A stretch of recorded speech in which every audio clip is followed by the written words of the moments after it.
اتنی غلط زبان انہوں نے استعمال کی ہے جہلوی صاحب نے صحابہ کرام کے بارے میں، صحابہ کرام پر تان کرنے کے لیے انبیاء کو بھی نعوذ باللہ زبان درازی کا ہدف بنا لیا۔ کہتے ہیں کہ اللہ نے نبیوں کو معاف نہیں کیا، تم صحابہ کو روتے ہو۔ اے بزرگوں بچاؤ ایک پردہ پڑیا کہ صحابی یا صحابیہ نو کوئی نہ کہو، اے اللہ نے نبیوں کو معافی نہیں دیتی کہ انہوں نے غلط کام کیتے، تسی کہڑے جے صحابہ نو روندے؟ نعوذ باللہ کتنا جسارت آمیز یہ کلمہ ہے کہ اللہ نے نبیوں کو معاف نہیں کیا۔ توبہ نعوذ باللہ، کیا واقعی بات ایسے ہے کہ اللہ نے نبیوں کو معاف نہیں کیا؟ اللہ نے نبیوں کو معاف نہیں کیا؟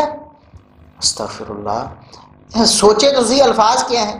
ہم یہ نہیں کہتے نعوذ باللہ، ہم انصاف پسند لوگ، ہم یہ نہیں کہتے کہ جہلوی صاحب انبیاء کے گستاخ تھے یا جان بوجھ کے کرتے، لیکن اتنی زیادہ زبان کو بندہ دراز کر لے کہ الفاظ ایسے نکالے کہ وہ انبیاء کی توہین بنتے ہوں، چاہے نیتاً نہیں کی لیکن زبان کو کنٹرول تو رکھے بندہ۔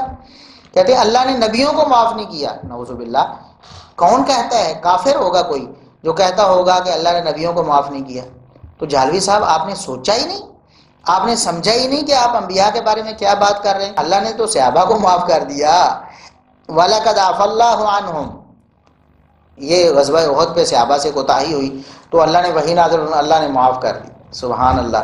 اور اسی طرح وَكُلًّا وَعَدَ اللَّهُ الْحُسْنَى، سورہ حدید میں آیت نمبر 10 میں اللہ تبارک و تعالیٰ نے فرمایا اللہ نے سب سے بھلائی کا اور جنت کا وعدہ کیا ہے۔ آپ کہتے ہیں کہ اللہ نے نبیوں کو بھی معاف، اللہ نے نبیوں کے صحابہ کو بھی معاف کر دیا، اللہ نے نبی کریم صلی اللہ علیہ وسلم کے صحابہ کو بھی معاف کر دیا، وَكُلًّا وَعَدَ اللَّهُ الْحُسْنَى، اور آپ کہتے ہیں انبیاء کو معاف نہیں کیا، نعوذ باللہ۔